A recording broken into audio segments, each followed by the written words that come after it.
Alors, pour comprendre comment se sont formés les discours nationaux en Russie et en Ukraine, il faut partir d'une histoire d'avant les nations. Je rappelle, le phénomène national est quelque chose de contemporain, c'est même dans la périodisation canonique qui fait que l'époque contemporaine commence à la fin du XVIIIe siècle, ça correspond à l'affirmation des nations. Avant, on a connu des empires et d'autres formes d'État, et c'est à ce moment-là, donc dans cette période du Xe au XVIIe siècle, que ce qui va devenir la Russie et ce qui va devenir l'Ukraine partagent une histoire.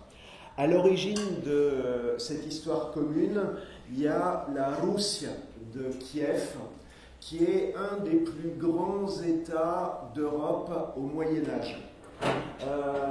Un État donc qui va de l'Ukraine actuelle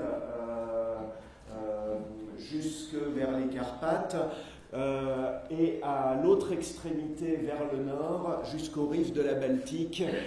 On est à une époque, alors bon, la carte est en cyrillique, tout le monde ne va pas le voir, mais on est à une époque où Moscou n'existe pas.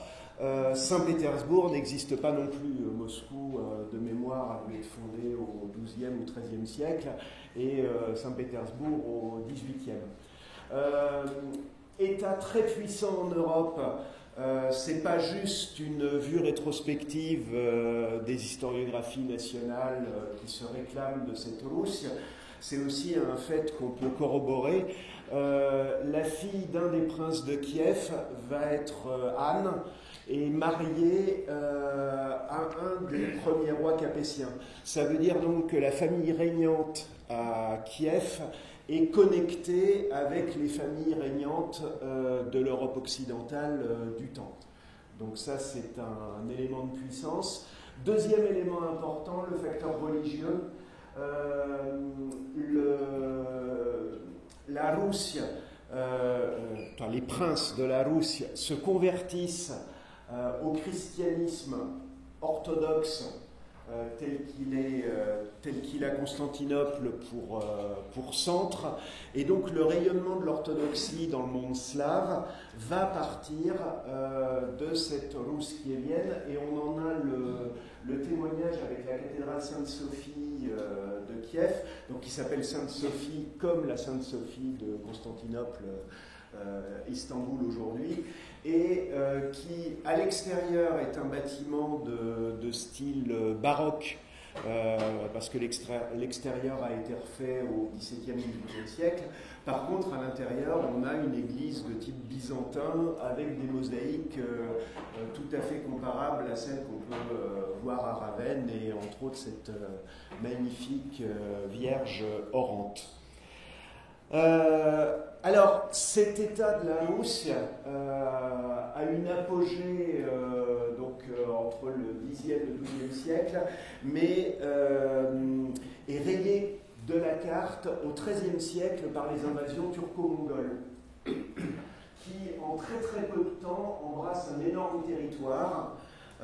Et en fait, ajouté à des problèmes de succession, au système de succession qui avait lieu dans la Russie, ça met à bas ce grand État, et surtout pour les États actuels qui nous intéressent, la Russie et l'Ukraine, ça va instaurer une séparation historique entre des terres au sud-ouest qui correspondent à l'ouest de l'Ukraine actuelle, qui passent dans l'orbite polonaise, ou polono-lituanienne plus exactement, et des terres au nord-est qui sont soumises pendant plusieurs siècles au joug turco-mongol, et où va s'affirmer peu à peu, disons, il va y avoir une concurrence entre des princes russes pour contrôler ces terres. Mais de fait, ça veut dire que l'ouest de l'Ukraine actuelle et l'est de l'Ukraine actuelle vont avoir deux destins historiques assez distincts pendant 300 ans, 400 ans.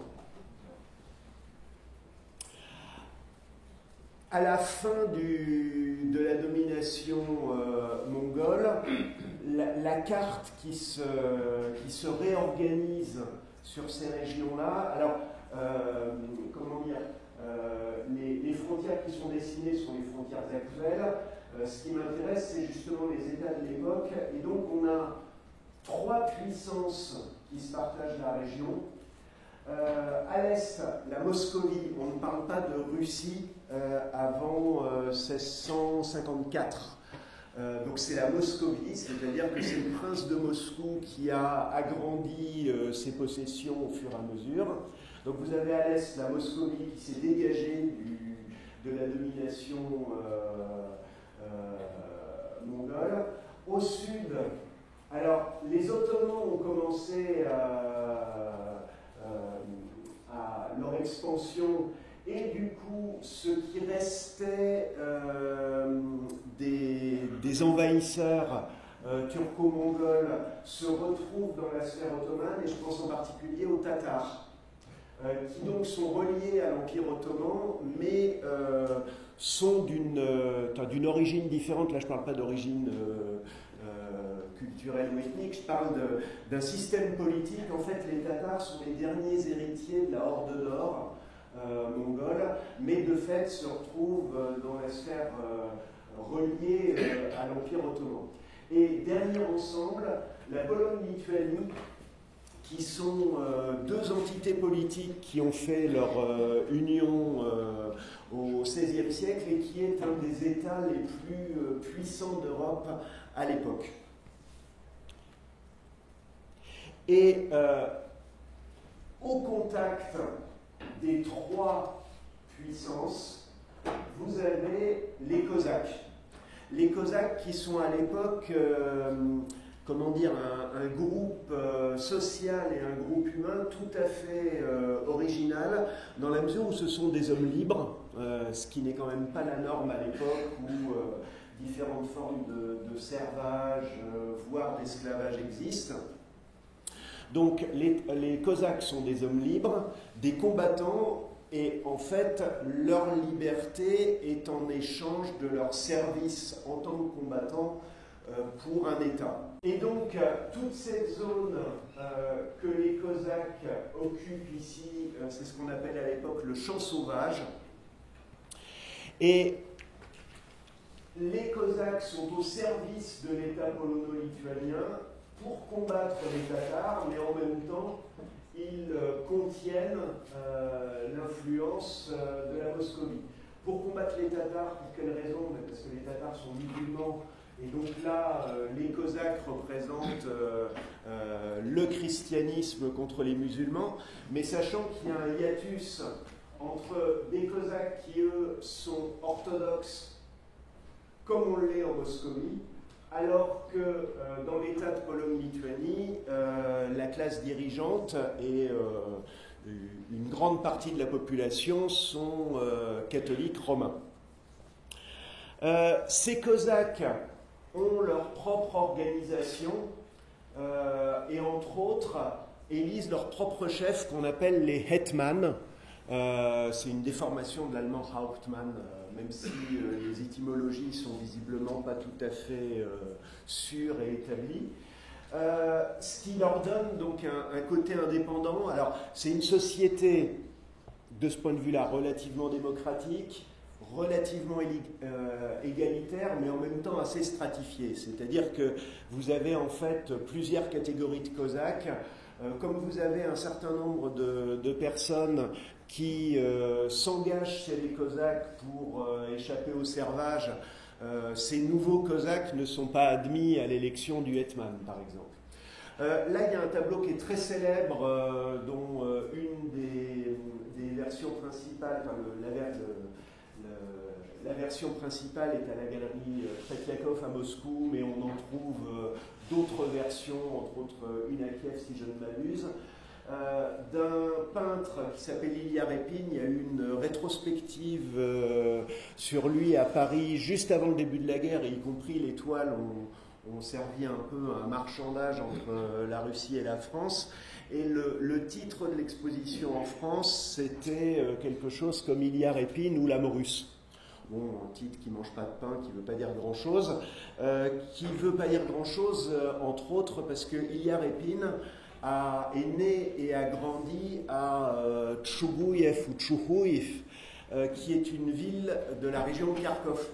Et d'ailleurs, qui est une ville qui a été, qui pendant tout un moment, a été sur la ligne de front au printemps dernier.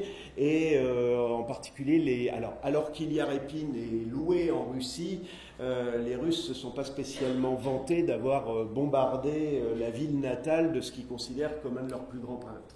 Donc tout ça pour dire d'ailleurs que là encore les choses ne sont pas si simples. Et d'ailleurs, si Ilya Repin est né à Tchougouïev, c'est parce qu'il est né dans une famille de militaires et que Tchougouïev à l'origine était le lieu de cantonnement d'un régiment de Cosaques, mais non pas de Cosaques au service de l'État polonais, mais plutôt de Cosaques plus tardivement qui étaient au service de l'État russe. Donc autonomie cosaque qui donne une certaine visibilité à la région au XVIIe, XVIIIe siècle.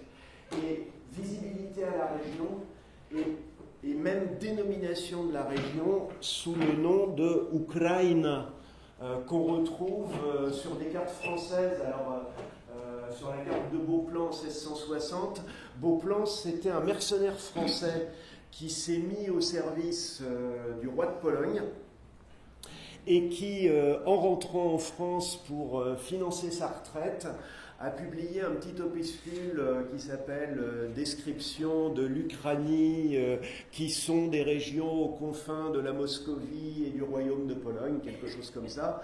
Et en fait, c'est le premier qui parle de ces régions-là en décrivant les Cosaques et en parlant d'Ukraine. Ukraine, c'est littéralement le pays frontière. Kraï, c'est la région, ça peut être aussi le bord. Dans les pays de langue slave, vous trouvez très souvent ce toponyme. Au moment des guerres en ex-Yougoslavie, il y avait toute une région, alors je sais disputée, si mes souvenirs sont exacts, entre la Serbie, mais alors j'ai un peu un trou sur l'autre ex-république yougoslave, mais toujours est-il qu'il y a une région qui s'appelle la Krajina, et la Croatie, voilà la Krajina. Donc encore une fois, Krajina, c'est très fréquent dans les langues slaves. Alors, j'ai dit que les Cosaques étaient au service de l'État polonais contre les Tatars jusqu'en 1648, où il y a une grande révolte animée par le hetman Bogdan Khmelnytsky, révolte contre la domination polonaise, mais qui est aussi le plus grand massacre de juifs qui a eu lieu en Europe avant le XXe siècle. Alors pourquoi ? Pour plusieurs raisons. Le motif idéologique de cette révolte de Bogdan Khmelnytsky, c'était la défense de la vraie religion, donc l'orthodoxie, contre les ennemis de cette religion. Alors, les catholiques romains, polonais, oui, mais aussi les juifs. Avec en plus le fait que dans ces régions-là, vous aviez une répartition des rôles sociaux qui était directement corrélée à l'ethnie. C'est-à-dire que globalement, en dehors des zones du champ sauvage contrôlées par les Cosaques, vous aviez dans l'équivalent de l'Ukraine occidentale actuelle une noblesse qui était polonaise ou polonisée, des paysans qui étaient ce qu'on appellerait aujourd'hui des Ukrainiens et qui étaient orthodoxes, et des intendants de domaine, des petits commerçants de village qui étaient juifs. Et donc, les Juifs servaient d'exutoire aux révoltes populaires, et particulièrement dans le cadre de cette révolte menée par Bogdan Khmelnytsky. Donc, il se soulève contre les Polonais, mais à un moment où il est en difficulté avec les Polonais, en 1654, il est amené à conclure un traité avec le tsar de le souverain le tsar de Moscovie. Alors, le document du traité est très intéressant pour les appellations qu'on y voit. Le tsar de Moscovie est désigné comme grand seigneur, tsar et grand prince Alexei Mikhailovitch, autocrate de la petite et grande Russie, Velikaya и Malaya Rossiya. Je vous ai parlé pour le Moyen-Âge de la Russie. Ce n'est pas le même mot. Donc, il ne faut pas dire que l'État médiéval que j'évoquais auparavant est la Russie kievienne, qui était, c'est ce qu'on trouvait en français jusqu'à il y a encore très très peu de temps, on vous parlait de Russie kievienne.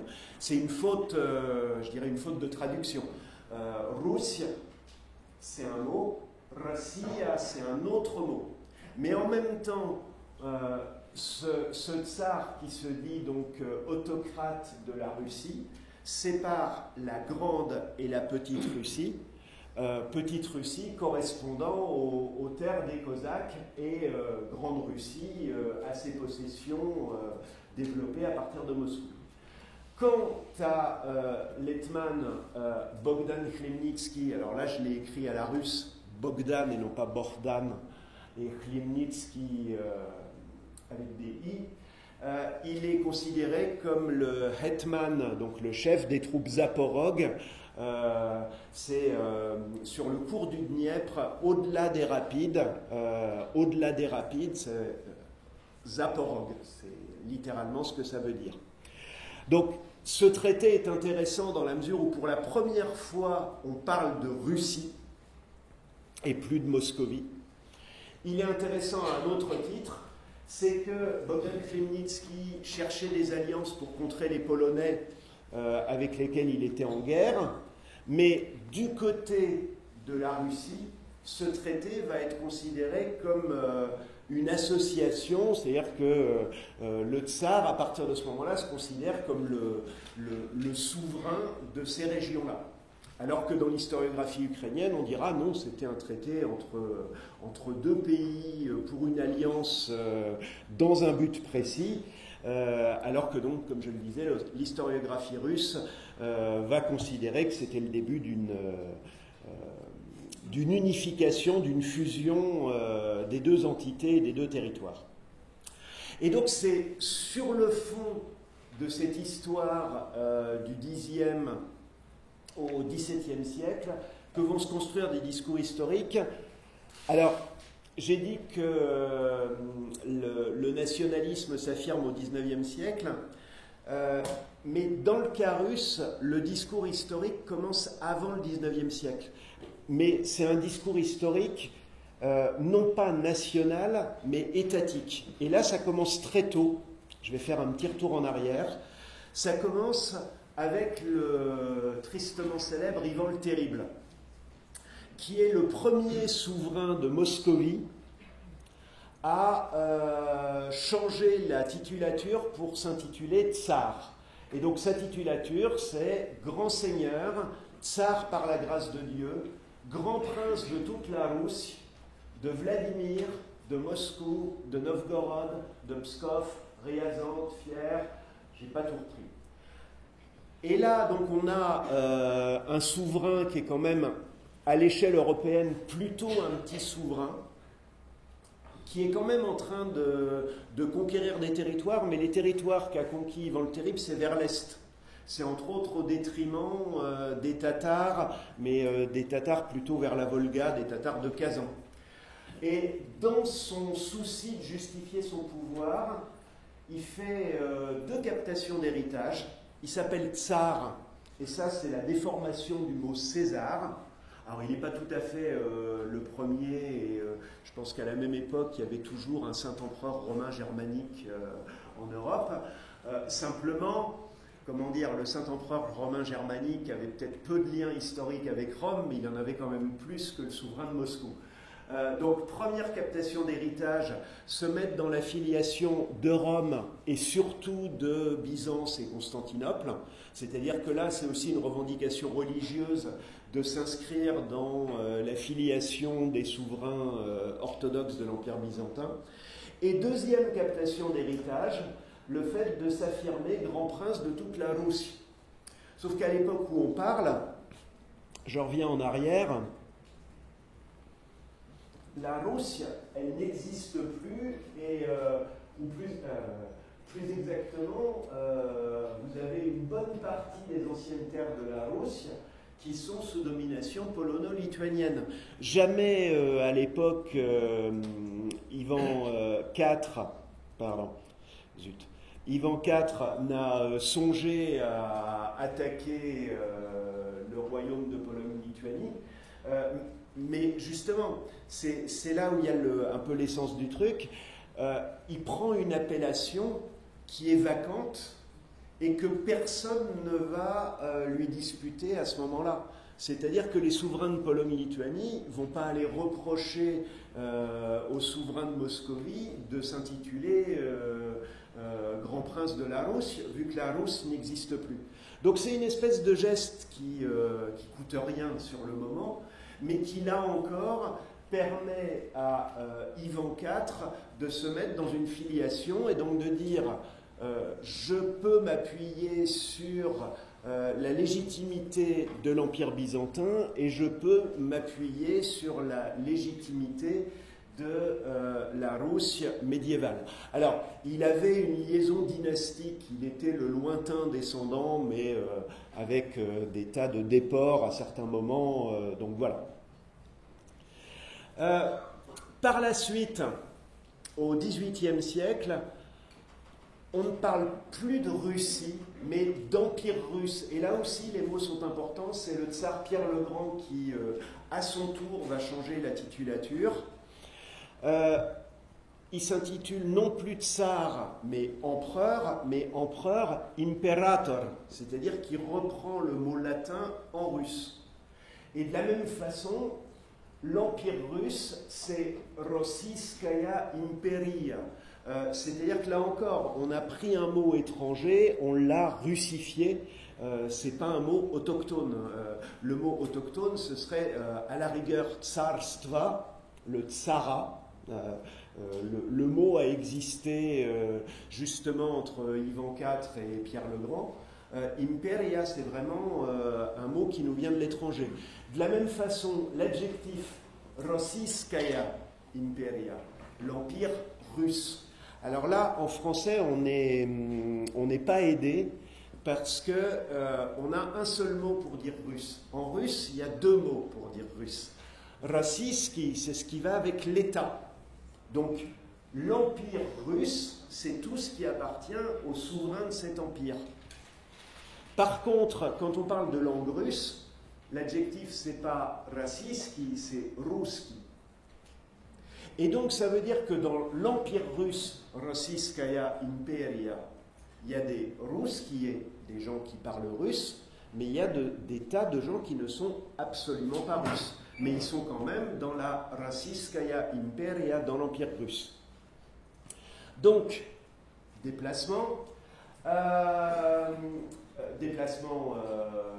sémantique, déplacement géographique ensuite. Alors ça, c'est un truc qui est assez drôle. C'est comment les limites de l'Europe ont bougé grâce à la construction impériale russe. À savoir que vous avez, après la mort de Pierre le Grand, un haut fonctionnaire, Vassili Tatishev. Alors, Vassili Tatishev, lointain ancêtre du cinéaste Jacques Tati, qui était d'une famille de Russes blancs. Son vrai nom, c'était Tatishev. Voilà. Donc Vassili Tatishev, qui a tout fait, il a colonisé des morceaux de Sibérie, il a écrit des histoires, une histoire des exploits du tsar, etc. Il était aussi géographe. Et en fait, c'est lui qui va imposer l'idée que l'Europe ne s'arrêterait pas aux dons comme c'était la représentation traditionnelle depuis l'Antiquité, mais à l'Oural. Et aujourd'hui, l'expression l'Europe de l'Atlantique à l'Oural, voilà, on la trouve partout. C'est une invention en 1736.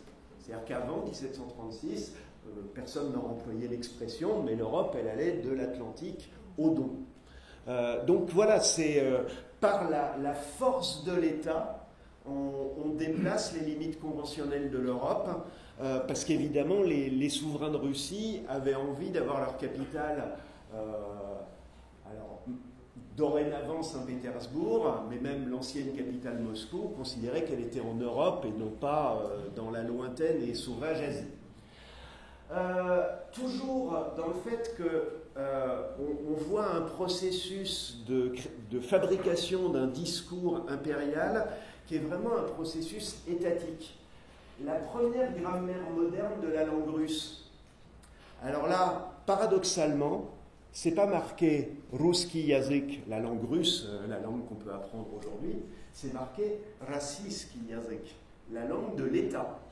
Et du coup, Lomonosov, qui est un grand lettré russe, la principale université de Moscou aujourd'hui porte son nom, commence par expliquer que cette langue de l'État russe se divise en 3 dialectes. Le dialecte de Moscou, le dialecte du Nord, c'est-à-dire le dialecte de Novgorod, censé hériter directement de la Russie médiévale, et le dialecte de la petite Russie, c'est-à-dire ce qu'on appellerait aujourd'hui l'ukrainien.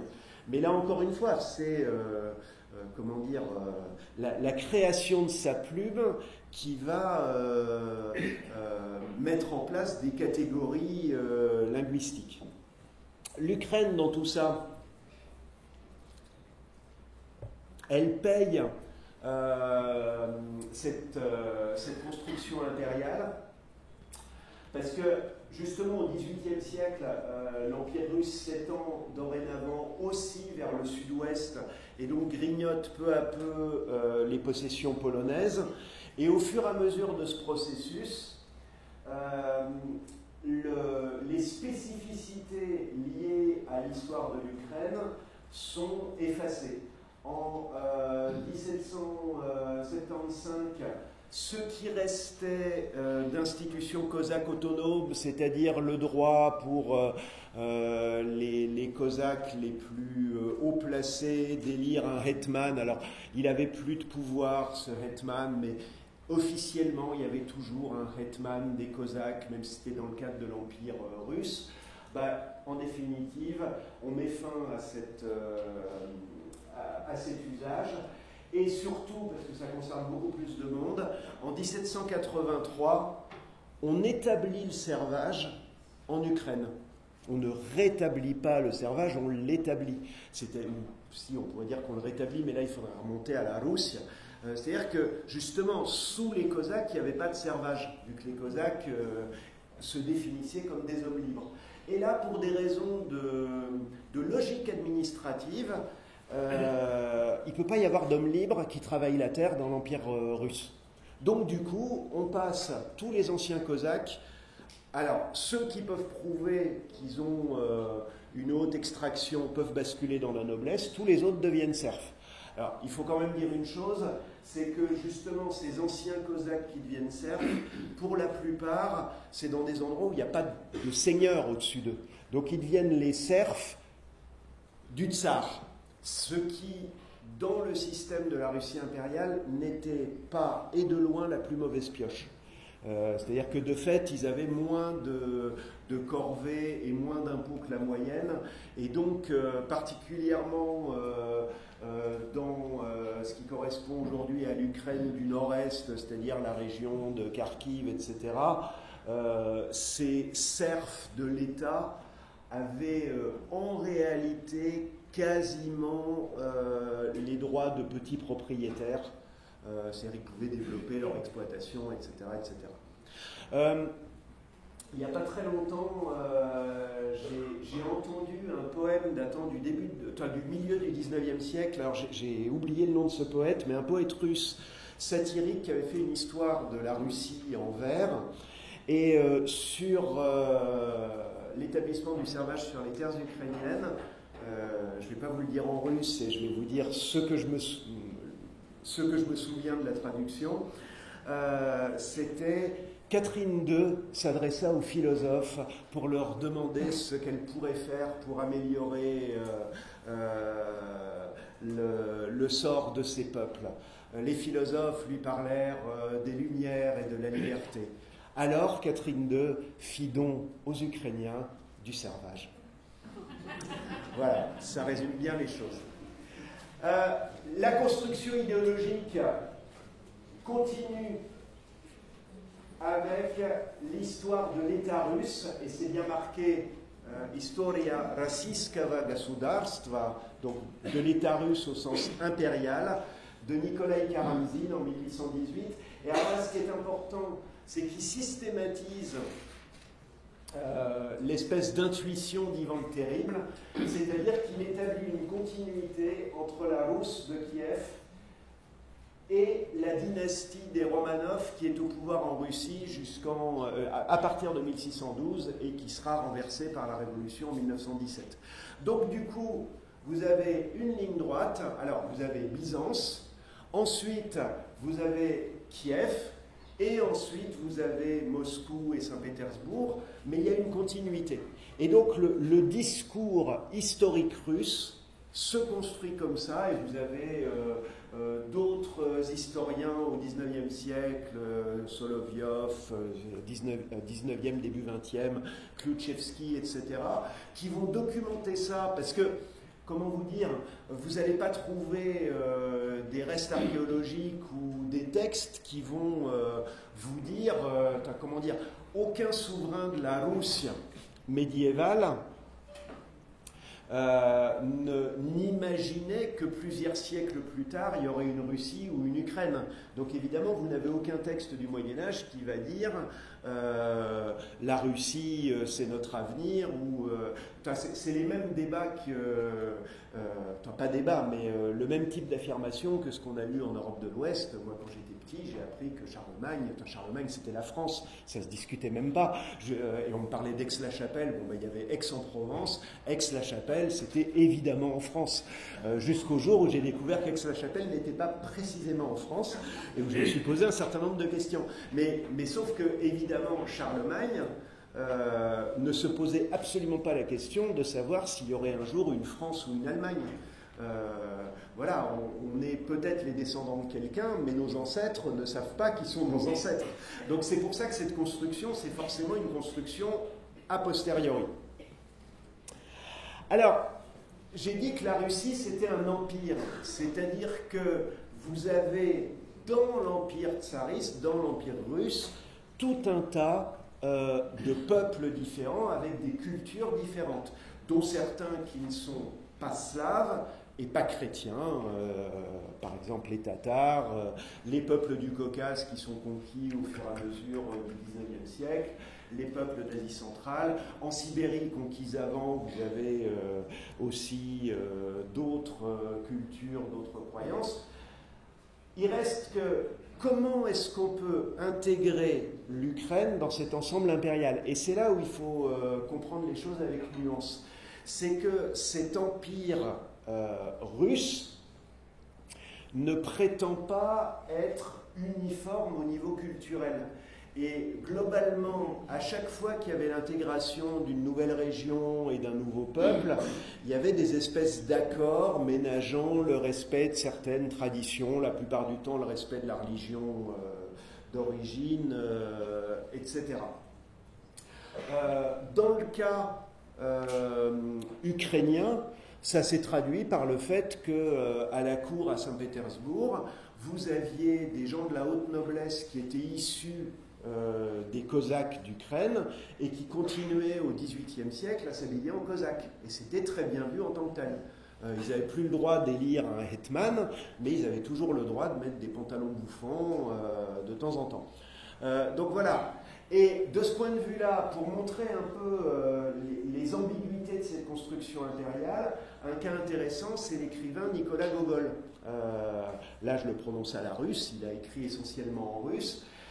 C'est quelqu'un, alors il était un petit peu mythomane, donc du coup il est un peu difficile de faire la part. Alors il est de la région de Poltava, donc en Poltava, Mirgorod en Ukraine actuelle. Il dit avoir une ascendance cosaque, alors j'ai lu des choses variées là-dessus et je suis absolument incapable de les partager. Et c'était surtout un jeune homme très ambitieux qui voulait faire carrière à Saint-Pétersbourg dans les années 1830, qui avait un peu tout essayé. Il était à un moment il avait réussi à se faire nommer professeur d'histoire à l'université, alors qu'il n'avait pas le début d'une compétence pour ça. Et donc il avait fait un premier cours qui tenait à peu près la route. En plus, évidemment, une histoire universelle depuis les origines de l'homme, tant qu'à faire. Et puis au deuxième ou au troisième cours, c'était devenu un chaos immonde, donc il avait fait une dépression. Et là, un de ses amis lui avait dit, bah écoute, tu viens d'un coin assez pittoresque, peut-être que si tu écrivais quelque chose sur ta terre d'origine, ça pourrait intéresser le lecteur. Et donc, il sort un premier recueil de nouvelles qui s'appelle Les soirées du hameau près de Dikanka, où les dialogues sont en ukrainien, orthographiés à la russe. C'est-à-dire que la sonorité, la valeur des lettres, c'est celle du russe, mais par contre, la langue que parlent les gens, c'est l'ukrainien. Énorme succès. Et donc, c'est comme ça qu'il est devenu écrivain, et ensuite, il a fait une deuxième série de nouvelles, et donc là, pour cette édition-là, ça avait été réuni en un seul volume, sous le titre de Nouvelles ukrainiennes, mais ça, c'était un titre apocryphe de l'éditeur français. Et puis ensuite, il a fait Les âmes mortes, Le nez, etc., etc. Il n'empêche que ce Gogol, qui aujourd'hui est revendiqué comme un des pères de la littérature ukrainienne, était en même temps un patriote russe. Alors avec cette phrase, même dans la Russie de Poutine aujourd'hui, on n'a pas osé écrire ça, parce que c'est quand même assez extraordinaire. Pour le russe, la voie qui s'ouvre maintenant, c'est la Russie elle-même. Si seulement le russe aime la Russie, il aimera tout ce qui est en Russie. Bon. Alors, encore une fois, l'état psychique de Gogol peut peut-être expliquer son extase patriotique, mais pour dire encore une fois que dans un cadre impérial, il n'y a pas forcément de contradiction entre une expression culturelle pourvu qu'elle soit extrêmement balisée, folklorisée, etc. Donc pour une expression culturelle ukrainienne, alors dans la langue de l'époque, petite russienne. Sauf que l'Empire russe, donc il est multiethnique, multinational, mais en même temps, le XIXe siècle étant le siècle de l'affirmation du nationalisme, ben on voit dans l'administration impériale une tendance nationaliste se faire jour, qui est connue par ce qu'on appelle la triade d'Uvarov, qui était un haut fonctionnaire tsariste. Alors, en russe, ça sonne bien, c'est Pravoslavie, Samodержавие, Narodnost. Donc, Pravoslavie, c'est l'orthodoxie, Samodержавие, l'autocratie, et Narodnost, alors j'ai traduit par nationalité, Narod, c'est le peuple. Et en plus, le peuple, rodit, c'est accoucher, enfanter. Donc, c'est le peuple au sens la lignée, l'origine, etc. C'est totalement contradictoire avec la réalité de ce qu'est l'Empire russe au moment où Uvarov invente cette triade. Et donc ça veut dire qu'il y a une tendance à la nationalisation de l'Empire, à la russification de l'Empire,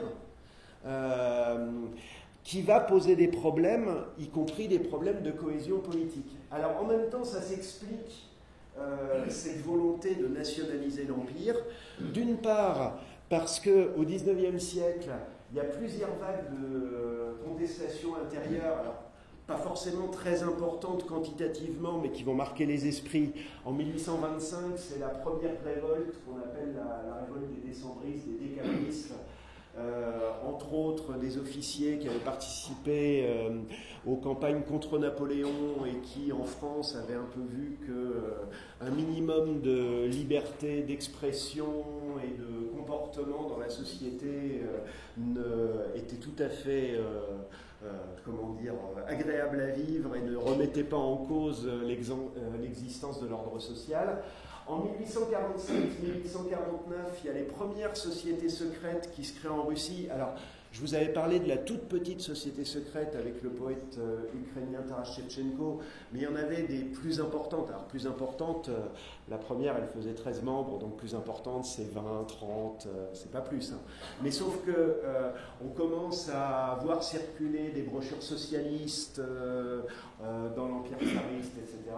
Et 1882, c'est les premières campagnes terroristes du mouvement La Volonté du Peuple, donc ce qu'on a appelé les socialistes populistes, dans un sens du mot populisme qui n'a strictement rien à voir avec l'acception actuelle. Et même si à chaque fois c'est des petites minorités qui s'attaquent au pouvoir, le pouvoir tsariste se sent extrêmement menacé par ça.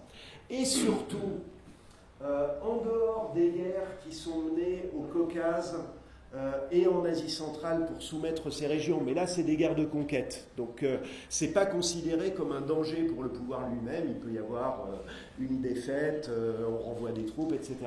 Mais par contre, la Pologne qui a été intégrée, donc une grande partie a été intégrée dans l'Empire tsariste à la fin du XVIIIe siècle, quand la Prusse, l'Empire austro-hongrois et l'Empire russe se sont mis d'accord pour se partager la Pologne. Eh bien, en Pologne, il y a deux révoltes au XIXe siècle, 1830 et 1863, qui vont, provoquer dans le régime tsariste à chaque fois une réaction, c'est-à-dire qu'avant 1830, il y avait des lambeaux d'autonomie qui avaient été donnés à la Pologne et les tsars étaient persuadés qu'ils avaient fait preuve de beaucoup de grandeur d'âme et que les Polonais devaient leur être extrêmement reconnaissants de leur avoir reconnu le droit de gérer telle ou telle chose. Et les révoltes, au lieu de faire comprendre au régime que justement il tenait la bride trop serrée sur la Pologne, ça a provoqué l'effet exactement inverse, c'est-à-dire qu'ils ont fait sauter les derniers lambeaux d'une autonomie polonaise. Et dans ce cadre-là, il y a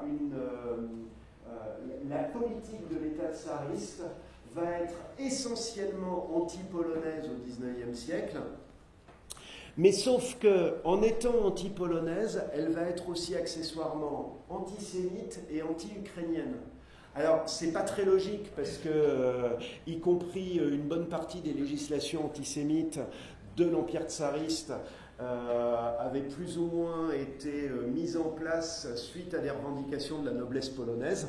Là-dessus, on leur reconnaissait leur droit d'avoir un avis. Et que les Ukrainiens, comme je l'ai dit, une bonne partie de la paysannerie ukrainienne était sous domination de la noblesse polonaise.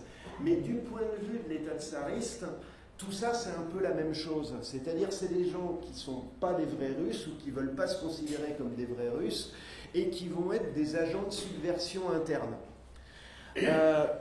Les Ukrainiens, encore une fois, ne sont pas les premiers visés dans ces politiques-là, mais ils sont aussi visés, et particulièrement par deux textes réglementaires, une circulaire en 1863 du ministre de l'Éducation de la Russie tsariste, puis en 1876 un oukaz du tsar qu'on appelle l'oukaz d'Ems. Alors là aussi, oukaz d'Ems, il y a une fois où je connaissais le contenu, mais j'ai fini par me dire, mais en fait, Ems, c'est où? Putain, je trouvais que ça faisait pas très russe ou quoi que ce soit. Ben non, c'est une ville de bain en Allemagne. Et donc, le tsar, entre deux bains, signait un oukaz interdisant l'instruction en ukrainien, ça c'est sûr, c'est-à-dire qu'il y avait interdiction d'apprendre la langue ukrainienne en Petite-Russie.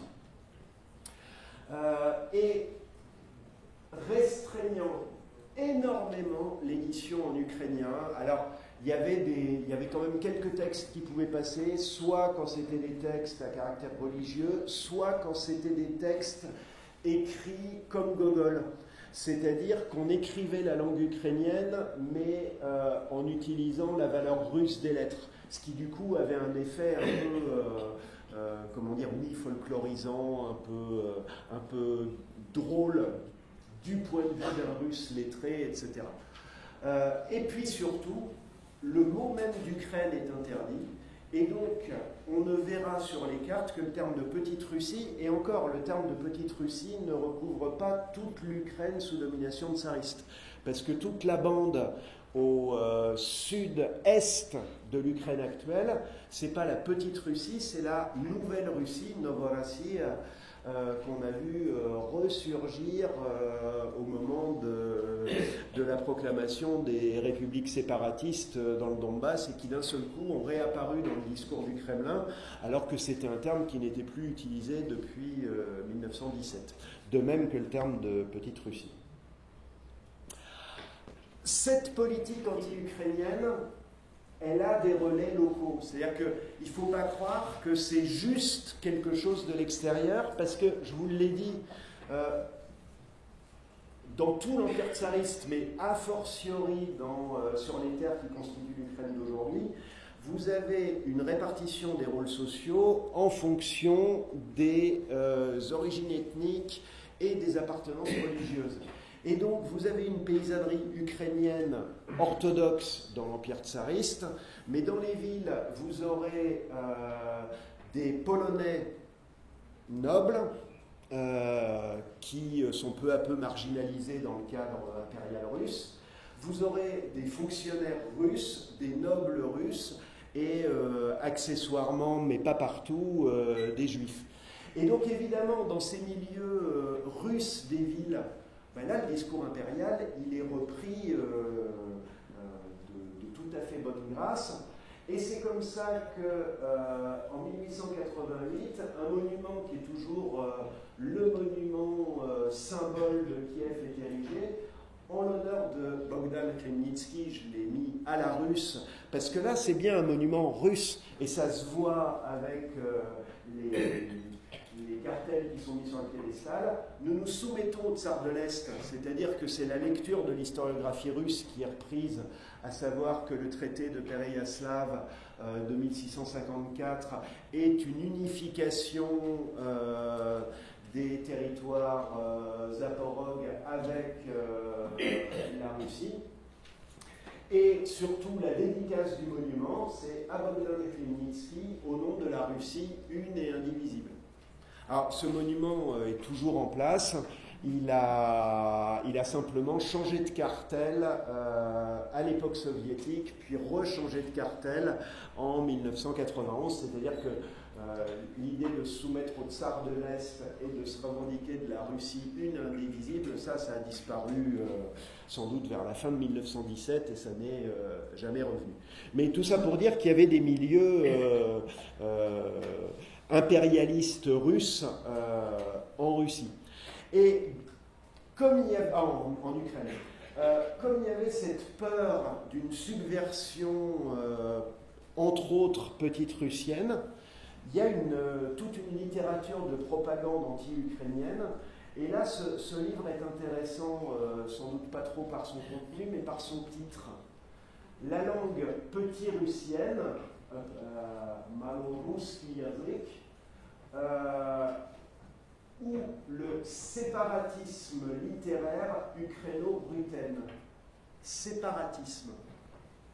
En fait, dans l'Empire tsariste, le terme de séparatisme et de séparatiste qualifiait essentiellement les partisans d'une culture ukrainienne. Et là, pareil, c'est un terme qu'on a vu ressurgir. Alors, j'ai un peu fait des recherches. Il était éphémèrement apparu au moment de la Révolution orange, où déjà, dans l'est de l'Ukraine, il y avait eu quelques politiciens qui avaient eu des velléités et qui, du coup, avaient été dénoncés comme séparatistes. Mais voilà, on a un mot qui, en un siècle, est passé d'un bord à l'autre. C'est-à-dire que dans l'Empire tsariste, on condamnait un hypothétique séparatisme ukrainien, et ensuite, on a vu apparaître plus d'un siècle plus tard un séparatisme tout à fait réel dans les régions de l'Est de l'Ukraine. Alors, en même temps, toute cette politique tsariste, et ça c'est important à souligner, on a donc tout un édifice intellectuel, mais à mon sens, c'est un édifice, c'est l'État qui a tout fait. C'est-à-dire que c'est pas un nationalisme qui part d'en bas, des masses persuadées de, etc. Non, non, c'est une construction étatique. Et j'en veux pour preuve que en février-mars 1914, les autorités tsaristes avaient envoyé des soldats garder la tombe de Shevchenko pour éviter qu'il y ait des manifestations, justement, des séparatistes ukrainiens. Ça n'a pas empêché que 3 ans plus tard, donc en février 1917, le tsar était renversé en 3-4 jours de manifestations dans la capitale, et que l'empire tsariste ensuite est extrêmement vite parti en morceaux. Donc voilà, il n'y a pas tout ce discours-là n'animait pas une foi extraordinaire, et ceux qui ont défendu le tsarisme dans toute cette période 1917 et les années suivantes le faisaient pour des raisons nationales, mais le faisaient aussi beaucoup pour des raisons sociales. Donc on ne peut pas dire que le discours national russe ait été spécialement efficace. Alors maintenant, si on passe du côté du discours national ukrainien, alors là, il y a un gros problème. C'est l'absence d'État. C'est que quand vous avez un État, il est quand même très facile de faire passer une vision de l'histoire, entre autres à travers des écoles. Alors, dans le cas de l'Empire tsariste, le système éducatif était peu développé, donc, mais il a quand même fini par se développer un petit peu vers la fin. Mais par contre, quand vous n'avez pas d'État, comment est-ce que vous pouvez construire une histoire nationale? Non seulement les Ukrainiens n'avaient pas d'État, mais en plus, dans toute la période où s'affirment les nations, c'est-à-dire de la fin du XVIIIe siècle jusqu'au début du XXe siècle, les Ukrainiens sont séparés entre 2 États. Donc, on va dire que les 3/4 de l'Ukraine actuelle sont sous domination de l'Empire tsariste, et vous avez un quart, la Galicie, donc la région de Lviv, qui à l'époque s'appelle Lemberg, qui est sous domination austro-hongroise. Alors, ça s'est fait de façon très progressive et assez contradictoire. On voit d'abord une affirmation culturelle dans les années 1830 avec 3 personnes qui sont appelées, désignées comme étant la Trinité ruthène. Je reviendrai sur ce terme de Ruthène, qui sont en fait les premiers à avoir écrit dans une langue qu'on considère aujourd'hui comme de l'ukrainien. Première remarque, ces 3 premiers intellectuels ukrainiens de l'époque contemporaine sont tous les 3 des prêtres, et des prêtres gréco-catholiques. Alors l'église gréco-catholique, qu'on appelle aussi uniate, mais uniate c'est un terme à la limite péjoratif. Le terme officiel c'est gréco-catholique. L'église gréco-catholique, c'est en fait une église de rite grec, c'est-à-dire que si vous rentrez dans une église gréco-catholique, vous verrez des icônes et une iconostase, comme dans une église orthodoxe. Et alors, je ne suis pas du tout spécialiste de théologie et de liturgie, mais une bonne partie de la façon dont sont célébrés les offices est aussi de pur rite grec. Par contre, pour éviter, dans une région qui était sous domination polonaise, pour éviter d'être absorbé par l'Église catholique romaine, le clergé orthodoxe de Galicie avait négocié un rattachement direct au Vatican. Pour la faire simple, le deal, c'était que les Ukrainiens orthodoxes de Galicie n'avaient pas d'ordre à recevoir des catholiques polonais, parce qu'ils étaient soumis directement au pape. Le pape, ça s'était négocié pendant l'époque de la réforme protestante et des guerres de religion. Donc le pape a vu arriver plusieurs millions de nouveaux catholiques à une époque où il y avait quand même toute une partie de ces ouailles qui partaient chez Luther ou chez Calvin. Donc ils étaient très loin, c'était pas un problème. Ils ont été accueillis à bras ouverts par le Vatican. Et donc c'est comme ça qu'on a eu cette église très spécifique qui pèse peu encore aujourd'hui. Elle est implantée uniquement en Galicie. Je crois que sur l'ensemble de l'Ukraine, aujourd'hui, elle pèse moins de 5% des croyants. Je dis ça parce que, par contre, elle est surreprésentée médiatiquement. C'est-à-dire que la plupart du temps, les journalistes, quand ils parlent de religion en Ukraine, vont parler des gréco-catholiques et des uniates. Il reste que, donc, le début d'une affirmation culturelle ukrainienne se fait par ces prêtres. Ce qui montre aussi qu'il n'y avait plus de classe dirigeante ou de classe lettrée ukrainienne à cette époque-là. Les seuls lettrés étaient ceux qui étaient passés par les séminaires. Ils commencent à publier des recueils. Alors, ils ont beau être prêtres, c'est des recueils laïques, c'est de la littérature, voilà, des poèmes, des nouvelles, etc. C'est y compris pour ça qu'ils auront des problèmes avec leur hiérarchie religieuse. Alors, eux considèrent qu'ils utilisent la langue ruthène. Alors là aussi, chose très intéressante.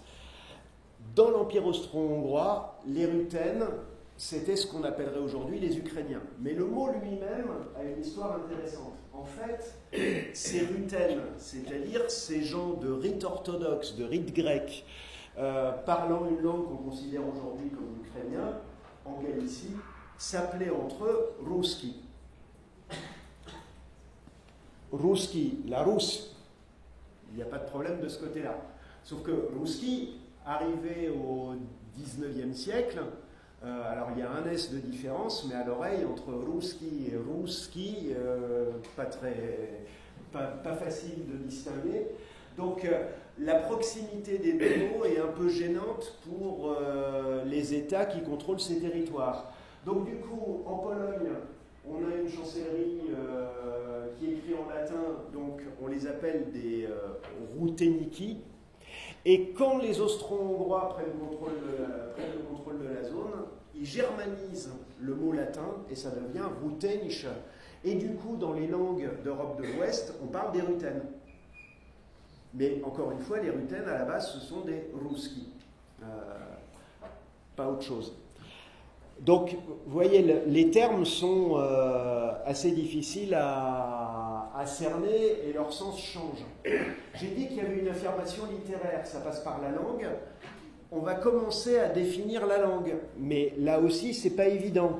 Et suivant les gens qui travaillent sur la langue, il va y avoir des appellations de cette langue qu'on considère aujourd'hui comme l'ukrainien, très différentes, et aussi des catégorisations très différentes. Alors au niveau de l'appellation, le premier dictionnaire s'appelle dictionnaire slave-polonais. C'est-à-dire que ce qu'on appelle aujourd'hui l'ukrainien, c'est le slave, sauf que le polonais, c'est une langue slave aussi. Alors nous, on le considère comme ça aujourd'hui. Mais celui qui fait le dictionnaire pense que c'est une grosse différence. Non, nous, on parle le slave, le polonais, c'est autre chose. Et puis vous avez 3 grammaires qui vont être publiées. Et le problème des grammaires, c'est de trouver des modèles. Alors par exemple, en français, on est bien placé pour le savoir. Moi, j'avais un grand-père instituteur. Son truc, c'était d'expliquer que le français, ça venait du latin. Bon, quand on regarde dans le détail, ça ne tient pas du tout, mais sauf que ça veut dire que toute une partie de la grammaire française a été codifiée en fonction du modèle latin, alors même que ce n'est pas la réalité linguistique. Ben là, pareil, les premiers grammairiens ukrainiens ont cherché des modèles. Alors, il y en a un qui a cherché comme modèle la langue russe, parce que c'était une langue qui était déjà codifiée depuis Lomonosov, donc du coup, ça donnait des modèles grammaticaux utiles, et donc toujours le même Levinsky, il désigne la langue parlée en Galicie comme la langue. Alors, quand il écrit en allemand, il dit Ruthenisch ou donc Ruthen ou petite russe. Mais par contre, quand il écrit en polonais et en langue locale, il met Język ruski, c'est-à-dire langue russe, si je traduis littéralement. Vous en avez un autre qui, lui, essaye plutôt de s'appuyer sur le slavon, c'est-à-dire la langue d'église orthodoxe, et qui, lui, décrit ce qu'il appelle la langue slavo-ruthène ou vieux slave, qui est parlée dans les Carpates. À telle enseigne qu'aujourd'hui, si vous cherchez le sens du mot ruthène, vous allez trouver que ça désigne un peuple spécifique dans les Carpates. Et y compris, vous avez des activistes de ce peuple-là qui disent « Nous, on n'est pas ukrainiens. Nous, on est ruthène. » Et ruthène, c'est quelque chose d'aussi différent d'ukrainien que ukrainien est différent de russe. Et troisième tentative, Lozinski, alors qui lui milite pour l'utilisation de l'alphabet polonais pour écrire ce qu'on considère aujourd'hui comme de l'ukrainien.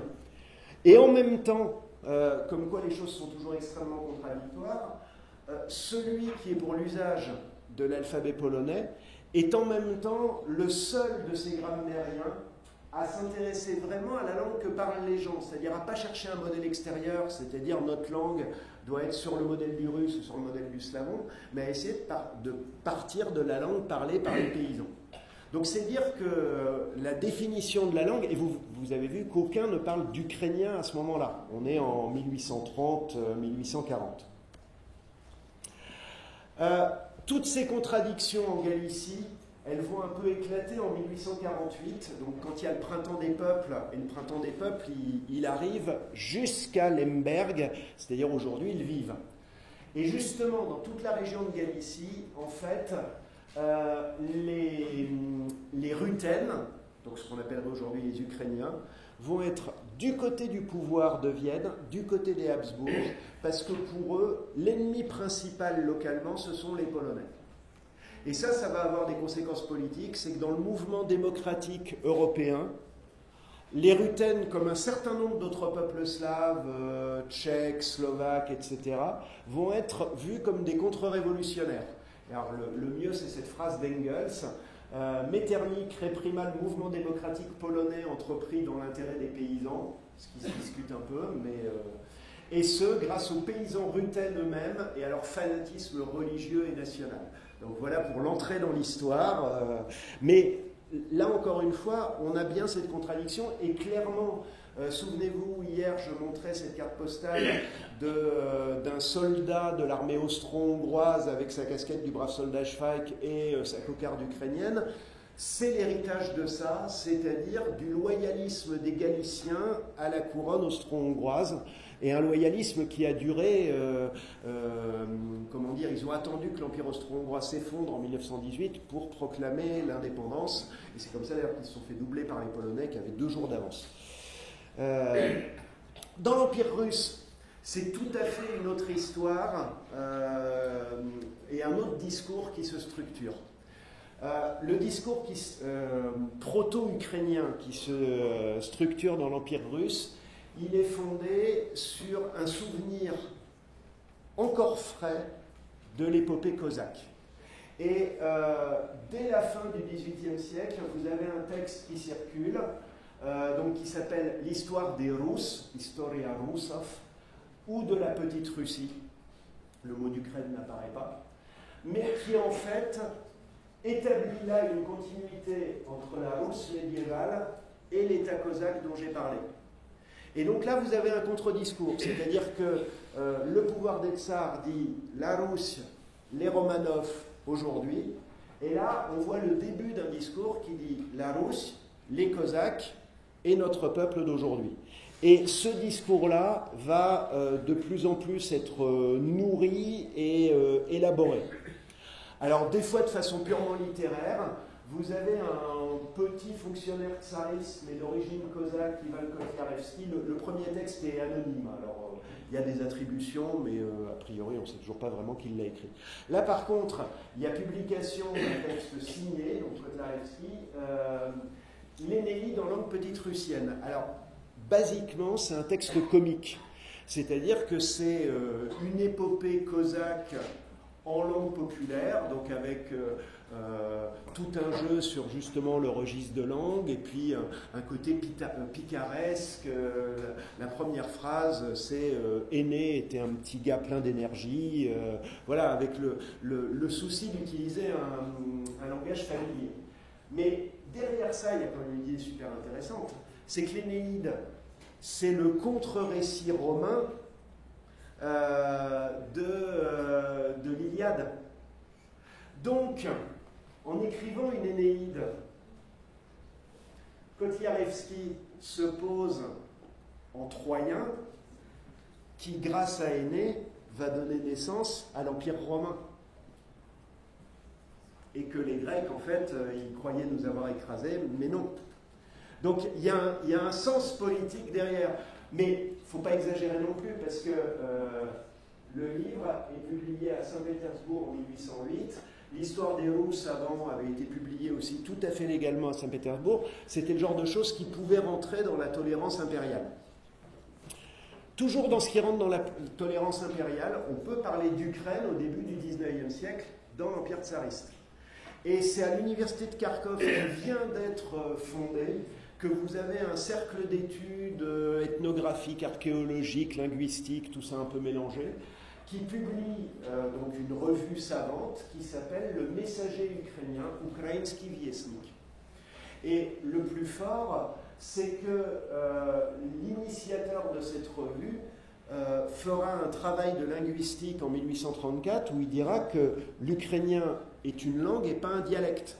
Ce qui veut dire qu'il s'oppose à ce que disait Lomonosov. Ce qui n'empêche que ce Srieznievski n'est absolument pas opposant à quoi que ce soit. Il a eu une carrière d'universitaire dans le cadre de l'Empire tsariste sans aucun problème. Mais voilà, réapparition du mot ukrainien. Celui qui donne ses lettres de noblesse à ce mot d'Ukraine et à son histoire, c'est Taras Shevchenko, donc, qui est né dans une famille de serfs. Donc il est né dans le servage, il a perdu ses parents très jeunes, il était employé par son seigneur. En fait, dans tout l'Empire tsariste, les nobles avaient, leur service culturel, c'était des serfs. Donc ils avaient des troupes de théâtre et des musiciens composés de serfs. Et le petit Taras Shevchenko s'habillait en cosaque et devait chanter des chansons et déclamer des épopées cosaques à son maître. Et c'est comme ça qu'il a appris énormément de chants populaires, il s'est imprégné de tout un fond comme ça. Il a été libéré, en fait, il était peintre aussi, il a d'abord été peintre avant d'être poète. C'est-à-dire que là, c'est un autoportrait, donc c'était un très très bon peintre. Et en fait, son maître s'est installé à Saint-Pétersbourg, et le jeune Taras était en train de crayonner dans un jardin public quand un des plus grands peintres russes de l'époque a regardé par-dessus son épaule et resté baba devant le génie de Taras et a organisé une collecte dans la bonne société de Pétersbourg pour acheter la liberté de Taras. Donc il est libéré, donc il n'a plus le statut de serf, et il publie rapidement un premier recueil de poèmes, le Kobzar, le barde. La Kobza, c'est la bandoura, et du coup d'ailleurs vous avez cette tradition des poètes aveugles qui s'accompagnent eux-mêmes, c'est-à-dire que ça rappelle les aèdes grecs qui sont guidés par un jeune enfant qui du coup apprend par cœur toutes les chansons, etc. Dans ces poèmes, Shevchenko chante le passé de l'Ukraine et entre autres les révoltes. Mais là encore, alors vous avez un poème qui est connu comme son grand poème révolutionnaire, les Haïdamak, sur une révolte au XVIIIe siècle contre le joug seigneurial. Il reste que la première version du poème a été publiée tout à fait légalement à Saint-Pétersbourg. Mais ce qui met fin à la partie dorée de la biographie de Shevchenko, c'est son arrestation dans le cadre de la confrérie Cyril et Méthode. Et dans cette confrérie, un autre participant, c'est Kostomarov, qui lui est historien. Et donc là, vous avez deux personnes qui vont beaucoup travailler sur l'image de l'Ukraine et aussi son origine. Ils écrivent pour la Société secrète le livre de la jeunesse du peuple ukrainien qui est inspiré d'un modèle polonais sur la structure, avec donc cette idée de la nation martyre. Donc Shevchenko, lui, est exilé très très loin de chez lui, sur les bords de la mer Caspienne, avec interdiction d'écrire, de dessiner, même de tenir un stylo. Par contre, Kostomarov, qui lui n'était pas issu de la paysannerie serbe, donc alors oui, Shevchenko devient très rapidement l'objet d'un culte avec sa tombe. C'est pour ça qu'elle sera gardée par la troupe ultérieurement.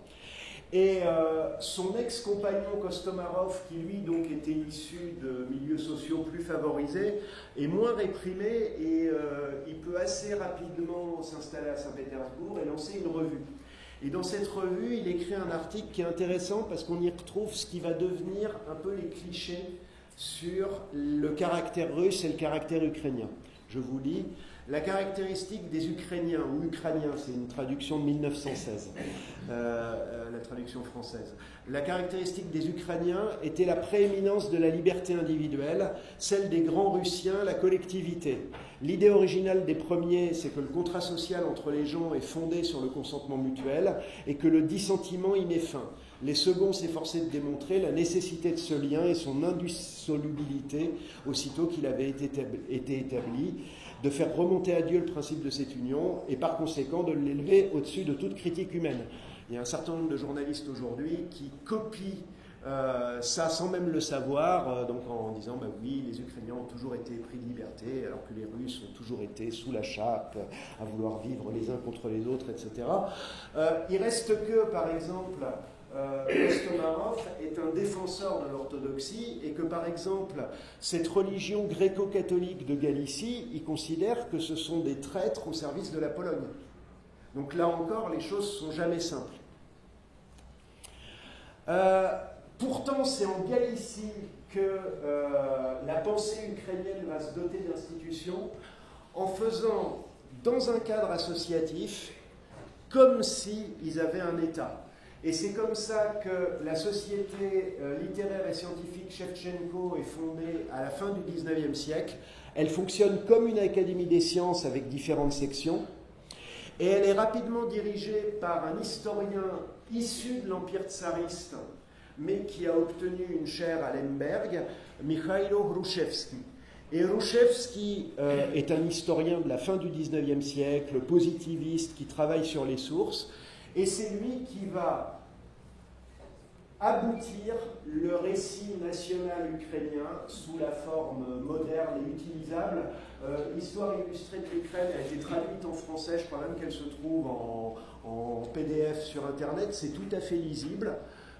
C'est un travail d'historien sérieux, et donc lui, voilà, on part de la Rousse Kiev, on arrive au proto-État cosaque du XVIIe siècle, et donc aujourd'hui, à l'époque où il écrit, le projet national ukrainien est légitime parce qu'il a cette histoire derrière lui. Alors, je ne suis pas en avance. La période soviétique, là-dedans. Alors, la période soviétique, j'en avais parlé hier, l'Ukraine a une reconnaissance étatique, c'est-à-dire qu'une des 15 républiques de l'Union des républiques socialistes soviétiques est la République socialiste soviétique d'Ukraine. Pour la petite histoire, l'Ukraine a eu un siège à l'ONU à partir de 1945, un siège distinct de celui de l'URSS. Alors ça, c'était parce que Staline voulait plus de voix. C'est-à-dire qu'il y avait un siège pour l'Union soviétique, un siège pour l'Ukraine soviétique et un siège pour la Biélorussie. Il reste que, voilà, c'est quand même une reconnaissance étatique. Et que dans les années 20, il y a eu une politique d'ukrainisation qui s'est traduite par une valorisation de la langue ukrainienne qui, pour la première fois, a été une langue d'enseignement et la langue majoritaire d'enseignement sur le territoire ukrainien. Mais ça s'est traduit aussi par la promotion des Ukrainiens dans l'État. Ce qui explique, j'en avais parlé hier au moment de la famine, que 60% des communistes en Ukraine et donc de ceux qui ont mis en œuvre la politique aboutissant à la famine étaient eux-mêmes des Ukrainiens. Alors, cette politique d'ukrainisation, elle a eu des effets sur le discours historique. Déjà parce que l'Académie des sciences d'Ukraine, qui avait été créée sous un gouvernement nationaliste en 1918, a été finalement entérinée dans le cadre soviétique, et que Hrushevsky et un autre historien, Yefremov, qui, comme Hrushevsky, avait joué un rôle politique dans les mouvements nationalistes en 1917-1920, sont rentrés en URSS parce qu'à un moment ils avaient émigré, en tout cas pour Hrushevsky, suite aux défaites de leur mouvement politique, rentrent en URSS et sont intégrés dans l'Académie des sciences. Mais parallèlement à cette science historique positiviste au service du récit national ukrainien, en URSS, vous avez le développement de toute une école marxiste. Alors, école marxiste à l'échelle de toute l'Union soviétique, mais aussi école marxiste à l'échelle de l'Ukraine. Dans ce cadre-là, vous avez un historien soviétique ukrainien, alors qui est pourtant originaire d'Ukraine de l'Ouest, c'est-à-dire originaire de Galicie, mais qui s'était installé du côté soviétique, qui fait beaucoup parler de lui dans les années 1920, et en fait, lui réinterprète le schéma national ukrainien, mais à la lumière de la lutte des classes. La révolte des Cosaques de 1648, ben en fait, les Cosaques étaient les dirigeants politiques du petit peuple révolté contre ses oppresseurs. Donc les Cosaques n'étaient pas tout à fait des bolcheviks, mais presque. Et tout est revu comme ça. Donc on va trouver de la lutte de classe dans la Rousse de Kiev, chez les Cosaques, mais ensuite, évidemment, la lutte des Ukrainiens dans le cadre du régime tsariste va elle aussi être réinterprétée dans le cadre de la lutte des classes. Et Yavorski va même jusqu'à étudier la révolution, la période révolutionnaire en Ukraine, en disant, en Ukraine, il s'est passé des choses assez différentes de ce qui s'est passé en Russie. Donc le schéma bolchevique de révolution de février, révolution d'octobre, en Ukraine, c'est plus compliqué. C'est-à-dire qu'il a une certaine marge de manœuvre sur l'interprétation. Du côté russe, vous avez un grand historien qui est un vieux militant bolchevique, c'est-à-dire qui avait milité au parti bolchevique bien avant la Révolution, et qui est un historien marxiste, qui fait une histoire de la Russie. Alors le titre lui-même prouve son marxisme, des premiers temps jusqu'au développement du capitalisme commercial. Sauf que ce Pokrovski, donc historien marxiste russe, est un contempteur de la construction impériale. Contempteur de la construction impériale, c'est-à-dire qu'il décrit une expansion de la Russie au détriment des autres peuples par voie de conquête. Mais il n'applique pas ce schéma-là à l'Ukraine. Et donc il est dans les cercles d'historiens marxistes, plus ou moins en guéguerre avec Yavorski, qui d'ailleurs est un historien pas du tout sérieux dans le traitement des sources. Mais Yavorski est lui-même en guéguerre avec Hrushevski et Yefremov dans l'Académie des sciences, c'est-à-dire que vous avez tout un jeu comme ça. Jeu qui s'arrête dans les années 30, quand il y a le tournant stalinien. Les deux historiens d'origine nationaliste, Yefremov et Hrushevski, sont inquiétés dans les premiers procès bidons du début des années 30, où grosso modo on les accuse d'être des nationalistes et de faire partie d'une société secrète. Alors, on a les interrogatoires, ça a été publié en français, l'historien ukrainien Yuri Shapoval avec l'historien français Alain Blum ont publié un livre là-dessus qui est très intéressant, où on a les procès-verbaux d'interrogatoire. Et donc, les interrogateurs, donc à l'époque ça s'appelle le GPU, disent à Hrushevski, votre groupe nationaliste, donc le Centre national ukrainien, s'est réuni le 7 mars à 18h. Est-ce que vous pouvez le nier ? Hrushevski dit bah, oui, je le nie, j'ai jamais fait partie de. Qu'est-ce que vous faisiez le 7 mars à 18h ? Puis il réfléchit, bah, c'était la réunion de la section d'histoire de l'Académie des sciences. Et il y avait qui ? Machin, qui est aussi un spécialiste de l'histoire de l'Ukraine, Machin, qui est aussi. C'est ça le Centre national ukrainien. Donc vous êtes bien une partie du complot. Voilà, c'était comme ça que fonctionnait l'accusation. Mais même les idées de Pokrovski sont condamnées après sa mort. C'est-à-dire que Yefremov, Hrushevski sont mal vus parce que trop ukrainiens. Pokrovski, qui est russe, est mal vu parce qu'il est anti-russe. Et donc, et Yavorski va mourir au goulag. Là, voilà, c'est fait. Yefremov en prison. Et donc, dans ce cadre stalinien, c'est un nouveau récit qui est porté. L'idée que la Russie est le berceau de trois peuples distincts, le peuple grand russe, le peuple biélorusse et le peuple ukrainien, mais qui ont une même origine, et que 1654, la révolte, le traité de Pereyaslav après la révolte de Bogdan-Khmelnytsky, c'est la réunification de ces peuples qui avaient été séparés auparavant. Et dans cette nouvelle doxa, ça veut dire qu'il y a un front commun des peuples slaves de l'URSS contre les étrangers. Et c'est très intéressant de remarquer que dans les films de la fin des années 30, début des années 40, vous avez une représentation, très marquée des gens qui sont différents ethniquement. Alors Alexandre Nevsky, c'est très connu parce qu'Alexandre Nevsky lutte contre les chevaliers teutoniques et donc tout le monde lit la lutte contre, les critiques lisent la lutte contre le nazisme dans la lutte d'Alexandre Nevsky contre les chevaliers teutoniques. Il reste que c'est une représentation d'un autre peuple.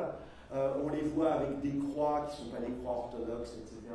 Et dans le film Bogdan Chmelnytsky, c'est la même chose avec la représentation de la noblesse polonaise et du clergé polonais. Donc, il y a les bonnes gens de tradition orthodoxe et les mauvais qui ne sont pas comme nous. Tout ça dans le discours stalinien.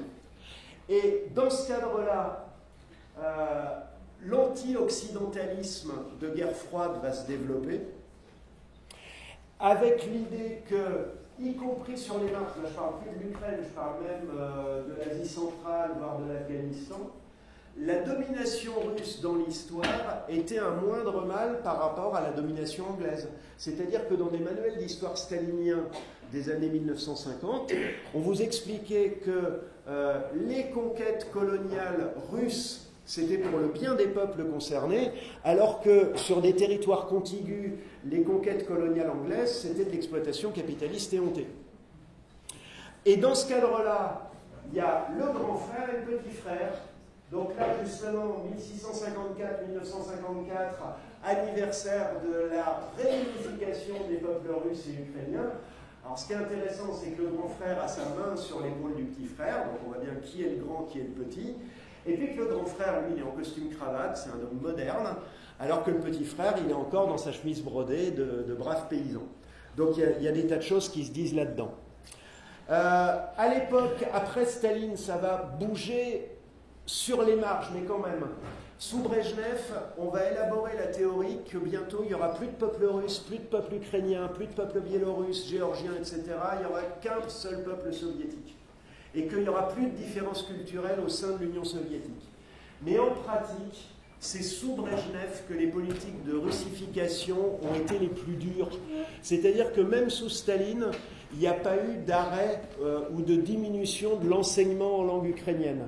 Alors que par contre, sous Brejnev, il y a eu une péjoration de l'enseignement en ukrainien. Et par exemple, ça passait par le fait que les profs de russe avaient des primes pour enseigner le russe. Donc ça veut dire que si vous étiez prof de russe, vous étiez plus payé que si vous étiez prof d'ukrainien, ce qui est quand même un petit peu moyen. Il n'empêche que, à l'époque brejnevienne et même khrouchtchevienne, on constate dans des productions romanesques, des productions historiques, des productions cinématographiques, la poussée d'un discours nationaliste du côté russe. Et les historiens parlent d'un véritable parti russe au sein de la nomenclatura, c'est-à-dire des gens qui avaient un agenda nationaliste russe marqué à l'extrême droite, antisémite, et qui avaient leur protection au politburo du comité central du Parti communiste de l'Union soviétique. Alors ils ne devaient pas déborder trop. Ils avaient le droit, quand il s'agissait de la Russie, ils pouvaient dire ce qu'ils voulaient. Évidemment, il ne fallait pas qu'ils touchent à la révolution d'octobre, mais ils avaient cette possibilité de s'exprimer. Il n'empêche qu'à son niveau en Ukraine, grâce en particulier pendant toute une période à un secrétaire général du Parti communiste d'Ukraine qui avait eu une politique de soutien des artistes, vous avez aussi un discours historique qui est produit. Et donc là, dans une période, pas tout à fait exactement la même période, mais vous avez deux versions du roman national « Nous venons de la Russie ». Dans le cadre soviétique, la Russie, c'est la future Russie, ou la Russie, c'est la future Ukraine. Et tout ça dans le cadre soviétique. Ce qui explique aussi pourquoi, à l'éclatement de l'URSS, l'affirmation des nationalismes a été si rapide. C'est-à-dire qu'en fait, vous aviez des courants nationalistes souterrains dans quasiment toutes les républiques. Je ne parle pas des courants nationalistes dissidents, je parle de courants nationalistes au sein de la nomenclatura dirigeante. Pour conclure, enfin, le 19e siècle, on voit deux phénomènes, le développement de romans nationaux écrits de façon très différente. Le roman national russe est écrit par l'État, donc il est très mécanique. C'est une construction, y compris une construction faite par des fonctionnaires, donc c'est pas forcément très subtil, c'est pas forcément très fin, mais par contre, par les moyens d'un État, on peut le répandre. Le roman national ukrainien, à la base, il est écrit par une mince couche d'intellectuels dans des conditions de clandestinité dans l'Empire tsariste et dans des conditions de marginalité géographique et sociale en Galicie. Ça veut dire que ces romans nationaux n'ont pas tellement accroché dans la population au XIXe siècle, ni du côté russe, ni du côté ukrainien d'ailleurs. Dans le cadre du siècle soviétique, il y a eu une grosse décennie dans laquelle le chauvinisme grand russe était combattu. Le chauvinisme grand russe, c'est une formule de Lénine, et où du coup, tous ceux qui tentaient de faire entendre cette voix-là étaient mis de côté, tout en essayant de développer les cultures locales sans encourager les nationalismes.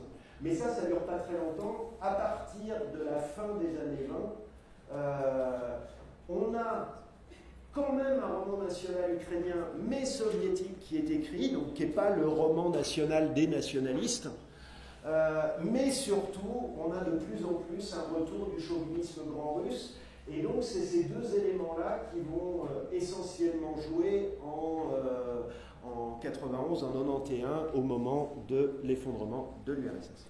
Et je m'arrête.